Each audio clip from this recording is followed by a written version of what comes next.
आपके online exam में पूछी गई, वरना इससे पहले आपकी कभी नहीं पूछी जाती थी। तो इसको मैंने सबसे पहले आपका कंप्लीट कराया। उसके बाद बढ़ते आपके अगले की ओर। अगला बढ़ते हैं भैया आपके, जो सामने आपकी स्क्रीन पर आ गया, अगला है आपका चींटी आ गया, मधुमक्खी आ गया और आपका रेशम का कीड़ा आ गया। ये क्या काम करते हैं, जो इनके समूह के जो इनके सदस्य होते हैं, ठीक है, जैसे हमारे जो हमारी फैमिली के जो सदस्य होते हैं या जो हमारे रिश्तेदार वगैरह जो भी लोग होते हैं, तो उनको ये अपनी गंध से ढूंढ लेते हैं। कैसे ढूंढ लेते हैं? गंध से। जैसे आपने देखा है ना, चींटी जो होती है, चींटी अपनी जो होती है एक लाइन से इस तरीके से चलती जाती है। अगर आपने बीच में पेन भी खड़ा कर दिया ना, तो इस तरीके से घूम के फिर इस तरीके से चलती जाती है। तो बेसिकली क्या होती है, ये चींटियां जो होती है एक गंध छोड़ती जाती है, जिसको पीछे आने वाली चींटी फॉलो करती रहती है। आप बीच में कुछ भी खड़ा कर दो, आप में से जितने लोग भी वीडियो देख रहे हैं, हर किसी ने वाला काम जरूर करा होगा, जिसने चींटियों की लाइन जरूर तोड़ी होगी, या तो बीच में हाथ डाल दिया होगा या बीच में पेन कर दिया होगा। कराने वाला काम सभी ने, ठीक है। तो बेसिकली हर कोई क्या काम करता है, एक गंध छोड़ती है जिसको वो चींटियां फॉलो करती है, ठीक है। तो ये जो चींटियां होती है, मधुमक्खी होती है, और जो रेशम का कीड़ा होता है, ये रेशम का कीड़ा बेसिकली आपके एनसीईआरटी में दिया हुआ है, जिसको मैंने पूरा आपके सामने लिया हुआ है, ठीक है। तो इसको मैं आपको बताता भी हूँ एक ट्रिक के थ्रू, जो आपकी सनी देओल की एक मूवी है, सलमान खान वाली जो मूवी होती है, कौन सी मूवी थी वो, जीत वाली मूवी, कि तू धरती पे चाहे जहां भी रहेगी, तुझे तेरी खुशबू से पहचान लूंगा।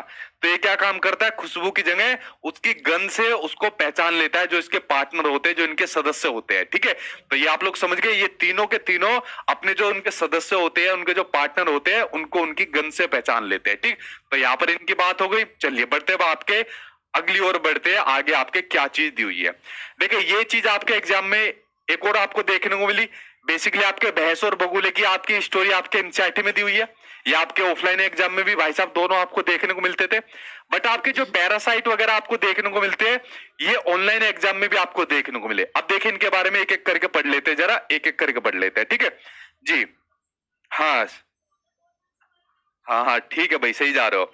देखिए अब पढ़ते हैं, पहले हम पैरासाइट के बारे में पढ़ते हैं, यानी कि परजीवी के बारे में पढ़ते हैं। उसके बाद हम पढ़ेंगे सहजीवी के बारे में, पढ़ेंगे एक एक करके पढ़ेंगे। पहले पढ़ेंगे हम पैरासाइट के बारे में, यानी कि आपके परजीवी के बारे में पढ़ेंगे। पैरासाइट होते हैं जो अपने खाने के लिए और अपने घर के लिए किसी दूसरे के ऊपर डिपेंडेंट रहते हैं, यानी अपने लाभ के लिए किसी दूसरे को हानि पहुंचाते हैं, वो होते आपके पैरासाइट होते हैं, ठीक है। वो कौन से होते हैं, पैरासाइट होते हैं।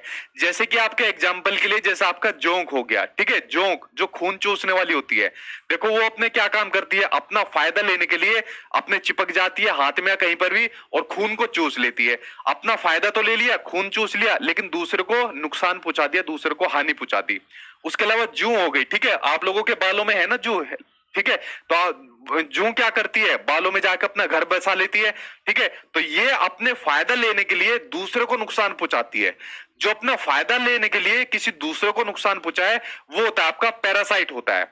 जैसा आपका अमरबेल का पौधा, ये आपके सीटेट के एग्जाम में, ऑनलाइन एग्जाम में पिछली बार पूछा गया। किसमें? सीटेट के एग्जाम में। अमरबेल का पौधा बरगद के पेड़ पर पूरा ऐसे लटका रहता है, पूरा का पूरा कवर कर जाता है उसको, अमरबेल का जो पौधा होता है, ठीक है। आप लोगों ने देखा भी होगा। तो अमरबेल का पौधा कैसा होता है, एक पैरासाइट प्लांट होता है, पैरासाइट का आपका पौधा होता है, ठीक है। तो अपने फायदे के लिए, अपनी जगह बनाने के लिए दूसरे पर पूरा का पूरा अपना निर्भर रहता है आपका अमरबेल का जो आपका पौधा होता है, ठीक है। तो अपने फायदे के लिए दूसरे को नुकसान पहुंचा देते हैं, ये होते हैं आपके पैरासाइट होते हैं, ठीक। इसको आप लोग समझ गए। अब देखिए आपकी एनसीईआरटी की किताब में एक आपकी ऐसी इमेज दी हुई है कि एक भैंस दी हुई है, उस पर एक बगुला बैठा हुआ है, ठीक।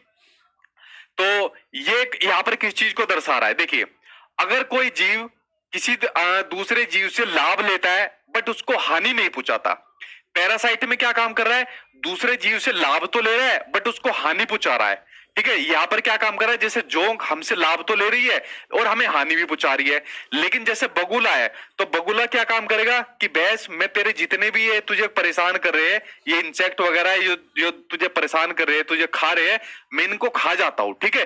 तो मैं तुझे इनसे छुटकारा दिला देता हूं। भैंस कहेगी चल ठीक है भाई, तू खा जा, इनसे मुझे छुटकारा दिला दे।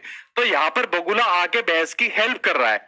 तो जब एक जीव दूसरे जीव की क्या काम कर रहा है, यहां से दूसरे जीव से लाभ ले रहा है बट उसको हानि नहीं पहुंचा रहा, तो उसको क्या कहते हैं, उसको कहा जाता है आपका सहभोजी कहा जाता है। क्या कहा जाता है, उसको आपका सहभोजी कहा जाता है।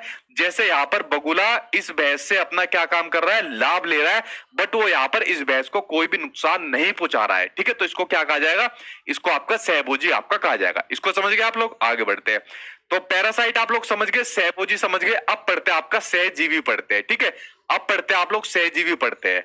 सहजीवी में क्या होता है, जब दो जीव एक दूसरे पर निर्भर रहते हैं लाभ के लिए, क्या काम करते हैं, एक दूसरे पर निर्भर रहते हैं और एक दूसरे को लाभ पहुंचाते हैं कि भाई एक मतलब हम दोनों एक दूसरे पर निर्भर है, तू मुझे प्रॉफिट दे और मैं तुझे प्रॉफिट दूंगा। ठीक है, जैसे कि आपका लाइकेन, लाइकेन में जो आपका शैवाल होता है, जो आपका कवक होता है, यानी कि आपका फफूंदी होता है, तो एक दूसरे पर आपका निर्भर होता है। ये आपका जो आपका सहजीविता होता है, ये आपका इसका एग्जाम्पल होता है। इसको समझ गए आप लोग। अब पढ़ते हैं हम लोग